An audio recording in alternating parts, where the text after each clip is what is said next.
Ini adalah manfaat baik kesehatan kalau kita melakukan masturbasi secara rutin. Mungkin selama ini kita selalu ditakut-takuti, hati-hati, masturbasi itu berbahaya. Hal tersebut tidak sepenuhnya benar, karena sebetulnya masturbasi ini kalau dilihat dari sisi lain, ada juga loh manfaat kesehatannya. Terlebih kalau kita melakukannya dengan teknik dan dosis yang tepat. Di video kali ini saya akan membahas ya, 4 manfaat baik melakukan masturbasi untuk kesehatan tubuh kita. Harapannya setelah kalian menonton ini, kita jadi memahami dan tidak takut lagi kalau mau melakukan masturbasi yang sehat. Saya Dr. Jeffrey Albari Tribowo, spesialis andrologi, ahli reproduksi pria pertama di Banjarmasin, Kalimantan Selatan. Jadi ya, masalah masturbasi ini merupakan hal yang sering tabu untuk dibicarakan. Karena saking tabunya ini, akhirnya banyak sekali hoax-hoax yang beredar tentang masalah masturbasi. Contohnya, ada yang bilang, hati-hati, masturbasi bisa bikin mandul. Nanti masturbasi ini bikin kita cepet sakit. Atau masturbasi ini bisa bikin kita bodoh, tubuh kita jadi kurus. Hal-hal tersebut sudah pasti tidak benar ya. Tidak ada kaitannya kalau kita rutin masturbasi malah akan menimbulkan bahaya serius di tubuh kita. Pada prinsipnya ya, selama kita melakukan masturbasi dengan dosis yang aman untuk dilakukan di tubuh kita, maka hal ini justru akan memiliki manfaat yang baik. Permasalahannya memang ya, dosis yang aman itu sangat berbeda-beda ke tiap orang. Seringkali sebetulnya kita sudah menyadari loh berapa sih dosis yang idealnya. Pada prinsipnya kalau kita ngerasa setiap masturbasi itu justru jadi nggak nyaman, mengganggu produktivitas, kitanya jadi stres, maka itu penanda kalau dosisnya sudah berlebihan dan penting untuk kita kurangi. Langsung saja ya, kita akan membahas 4 manfaat kesehatan dari kita melakukan masturbasi. Yang pertama, itu adalah penyalur gairah yang aman. Seorang pria yang sudah beranjak dewasa itu sangat normal loh kalau dia memiliki gairah seksual. Karena ketika kita sudah menginjakkan usia pubertas, hormon di tubuh kita namanya testosteron, dia akan melonjak drastis. Hormon testosteron ini salah satunya itu adalah membuat kita menjadi lebih bergairah dari sebelumnya. Pada beberapa orang, dia mungkin bisa mengendalikan gairahnya ya dengan melakukan aktivitas, olahraga. Tapi jangan salah, ada loh orang-orang yang sebetulnya dia kesulitan untuk mengontrol gairah seksual. Disinilah pentingnya kita untuk memiliki outlet penyaluran gairah seksual yang aman untuk dilakukan. Kalau kita sudah menikah, tentu penyaluran paling aman itu ya berhubungan dengan istri. Tetapi gimana kalau kita belum menikah? Tentu yang paling aman itu adalah dengan melakukan masturbasi. Karena ya, yang namanya melakukan masturbasi itu sangat aman sekali. Tidak mungkin bisa menyebabkan infeksi di organ reproduksi kita atau kerusakan pada daerah penis. Juga dia tidak akan membuat sperma ini menjadi habis, karena pada prinsipnya sperma akan diproduksi terus seumur hidup kita selama kita memiliki kesehatan reproduksi yang baik. Di samping itu, masturbasi juga tidak melibatkan orang lain. Makanya kita tidak perlu takut untuk menghamili orang lain atau merugikan lawan jenis. Karena biasanya ya, kalau kita melakukan seks secara sembarangan, pasti ada sosok wanita yang terlibat. Wanita ini belum kita nikahi. Nah, itu bisa merugikan, mulai dari kehamilan yang tidak diinginkan, atau jangan-jangan bisa menularkan berbagai penyakit menular seksual. Pada yang gangguan ringan, mungkin bisa timbul ya gonore atau kencing nanah, atau mungkin bahkan sifilis. Jadi sifilis itu istilahnya adalah raja singa alias timbul luka di daerah penis. Penyakit lain juga bisa timbul kutil, jengger ayam, atau bahkan penyakit yang lebih serius seperti hepatitis sampai HIV. Kalau HIV AIDS ini tentu sudah sangat yang paling berbahaya dan penularannya itu bisa disalurkan dari melakukan seks bebas. Penyaluran gairah yang aman ini sebetulnya juga bisa bermanfaat bagi orang-orang yang bahkan sudah menikah. Jadi jangan salah ya, pada orang yang sudah menikah, mungkin ada suatu keadaan di mana dia harus tinggal berjauhan dengan istrinya. Istilahnya adalah LDM, long distance marriage, karena mungkin kerjaan atau hal lain. Nah, suami ini karena udah terbiasa melakukan hubungan seksual dengan istri, otomatis dia pasti akan timbul gairah, ingin menyalurkan. Kalau nggak disalurkan itu malah stres. Dibanding dia selingkuh atau main cewek dengan PSK dan lain-lain. Itu tentu berbahaya. Maka sah-sah saja dia untuk melakukan masturbasi sebagai penyalur gairah aman sementara. Kalau memang nanti sudah ketemu istri, barulah dia bisa menyalurkannya kembali dengan sang istrinya. Oke, sebelum saya lanjut ke pembahasan, di sini saya minta tolong ya kalian untuk mengklik tombol subscribe di bawah. Karena ini akan sangat membantu supaya saya semangat bikin konten dan kalian tidak ketinggalan ketika ada edukasi-edukasi selanjutnya. Sekarang manfaat yang kedua, yaitu adalah menjernihkan pikiran. Pada saat seorang pria melakukan masturbasi sampai terjadi ejakulasi dan orgasme, maka yang terjadi di tubuhnya itu akan mengeluarkan berbagai hormon. Hormonnya itu seperti ada dopamin, endorfin, prolaktin, dan oksitosin. Kombinasi hormon yang keluar ini itu akan membuat seorang pria merasa plong, lega, nyaman, tenang dan rileks. Makanya ya pria kalau habis masturbasi itu bener-bener enak banget tubuhnya. Karena ya tadi hormon-hormon kenyamanannya akan keluar. Dan ini yang sering mengakibatkan seorang pria jadi ketagihan ya untuk melakukannya berulang kali. Oleh karena itu banyak pria yang melakukan masturbasi ini sebagai pelepas stres. Jadi kalau misalnya mereka itu stres banyak kerjaan dibanding pusing-pusing, dia coli atau masturbasi sebagai untuk penyalurannya biar dia happy lagi, nggak sedih-sedih mulu. Tidak jarang pula ya ada pria yang dia melakukan masturbasi supaya bisa tertidur dengan nyenyak. Karena biasanya ya setelah kita masturbasi itu bawaannya tubuh jadi capek dan ngantuk, pengaruh dari hormon tadi. Akhirnya dengan tidur setelah masturbasi dia ngerasakan tubuhnya jadi jauh lebih fit dan segar keesokan harinya. Tetapi di sisi lain ada juga pada pria yang dia kalau setelah masturbasi bisa berpikiran jernih. Jadi awalnya mungkin pikirannya kusut, kerjaan gak fokus, setelah masturbasi langsunglah dia bisa berpikir dengan jernih.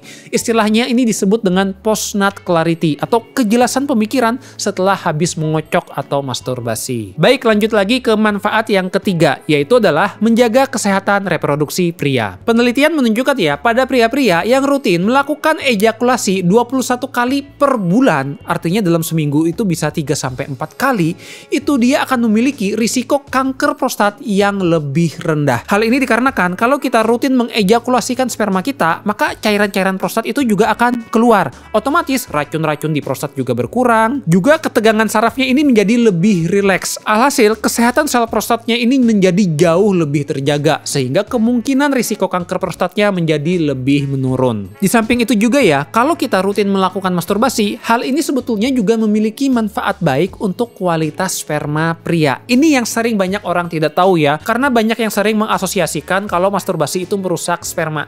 Itu jelas mitos, tidak benar ya. Tidak mungkin kalau masturbasi itu akan merusak sperma. Justru bisa berdampak baik loh. Gini, kita harus paham dulu ya, sperma itu selalu diproduksi tubuh kita setiap hari. Biasanya prosesnya itu mencapai 72 hari dari awal sampai jadi. Cuman ini terjadi setiap hari, ada batch-batch baru yang diproduksi. Nah, sperma itu kalau lama menumpuk di daerah buah zakar kita, yang terjadi stok lamanya ini akan mengumpul. Kalau misalnya ya pada pria, dia melakukan ejakulasi, hubungan dengan istrinya, tetapi dia sudah lama tidak mengeluarkan sperma, udah 1 minggu lebih. Maka yang terjadi adalah sperma yang dikeluarkan itu merupakan stok lama. Stok lamanya ini biasanya kualitasnya lebih jelek, bentuknya kurang maksimal, pergerakannya kurang, kemudian juga sifat DNA-nya menjadi tidak baik. Kualitas sperma terbaik pria itu didapatkan ya ketika dia tidak ejakulasi kira-kira antara 3-4 hari. Ini yang sering saya anjurkan ya ke pasangan-pasangan, terutama pada pasangan yang mereka itu jauh dari pasangan. Misalnya dia dalam 1 bulan cuma bisa 1 minggu ketemu istrinya. Saya selalu sarankan sebelum ketemu istri, kira-kira 3 hari sebelumnya dia melakukan masturbasi terlebih dahulu. Tujuannya untuk mengeluarkan sperma yang stok lama, sehingga ketika ketemu dengan istri, sperma yang keluar itu merupakan sperma yang fresh, masih segar dengan kualitas terbaik. Harapannya sperma terbaiknya yang diejakulasikan, maka kemungkinan hamilnya menjadi lebih optimal. Sekarang manfaat terakhir yang keempat, yaitu adalah memahami titik sensitif tubuh. Ketika kita melakukan masturbasi, maka yang terjadi adalah kita menjadi familiar atau mengenali tubuh kita. Kita jadi paham ya, kira-kira tubuh kita ini bagian mana sih yang sensitif untuk diberikan rangsangan. Istilahnya disebut dengan zona erogen, di mana adalah bagian tubuh yang enak ketika diberikan rangsangan. Pada orang itu sangat berbeda-beda sekali loh zona erogennya. Mungkin ada orang yang suka kalau misalnya lehernya disentuh. Ada pula yang suka kalau lengannya disentuh. Ada pula yang suka kalau pahanya disentuh. Terus jenis rangsangannya beda-beda. Ada yang suka disentuh, ada yang suka dicium, dan ada juga yang mungkin sukanya dijilat. Nah, dengan kita melakukan masturbasi, kita jadi udah paham dulu nih bagian tubuh kita petanya yang mana aja yang enak. Tujuan memahami hal ini adalah untuk mengomunikasikan dengan pasangan kita kelak, terutama ketika kita sudah menikah.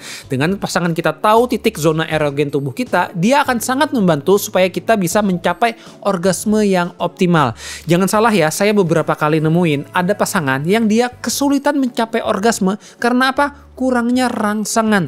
Karena kurangnya mendapatkan rangsangan yang cukup, ereksinya susah. Kenapa dia tidak bisa mendapatkan rangsangan yang cukup? Karena dia belum mengetahui tubuhnya ini yang mana sih yang sensitif. Terus dia pengennya rangsangannya seperti apa sih? Karena kebingungan inilah yang akhirnya menjadi kendala saat berhubungan dengan pasangan. Kita harus ingat ya, yang paling mengenali tubuh kita tentu itu adalah diri kita sendiri, bukan pasangan kita. Karena pasangan kita ini bukan peramal. Dia nggak bisa tahu, oh suami aku ini paling seneng kalau misalnya lengannya disentuh. dicium-cium. Dia nggak bakalan tahu. Karena apa? Dia sifatnya hanya memberikan apa yang kita butuhkan. Disinilah poin pentingnya komunikasi. Ketika kita udah tahu, kita komunikasikan ke pasangan, pasangan memberikan rangsangan, kita senang, pasangan senang, orgasme pun lancar seketika. Selain itu juga ya, dengan kita melakukan masturbasi, itu sangat meningkatkan kepercayaan diri kita terhadap tubuh.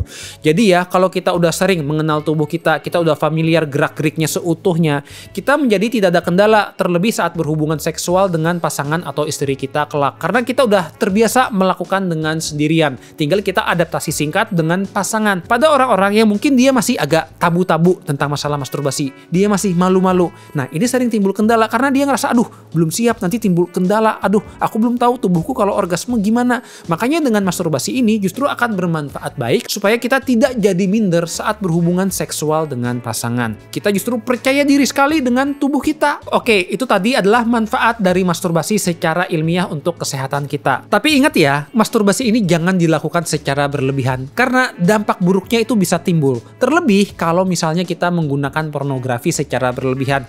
Karena udah pasti ya, insan colikiawan kalau misalnya ngocok itu pasti menggunakan bokep. Gak mungkin dong masturbasi sambil baca majalah peta gitu kan, gak mungkin. Nah, kendala timbul ketika kita sering terpapar film bokep. Film bokep ini memiliki bahaya yang sangat serius untuk tubuh kita, juga untuk kesehatan otak kita kalau kita terlalu lama mengkonsumsinya. Disinilah yang sering timbul kendala. Ada banyak insan colikiawan yang akhirnya konsul ke saya menanyakan, dok, gimana nih caranya untuk mengurangi kecanduan pornografi dan masturbasi. Terkait masalah hal ini, saya sudah pernah ya membuat video khusus yang membahas apa saja teknik ilmiah yang terbukti supaya kita bisa mengurangi aktivitas melakukan masturbasi dan menonton pornografi. Kalau kalian ingin menyaksikannya, bisa klik link video berikut ini. Terima kasih sudah menyaksikan.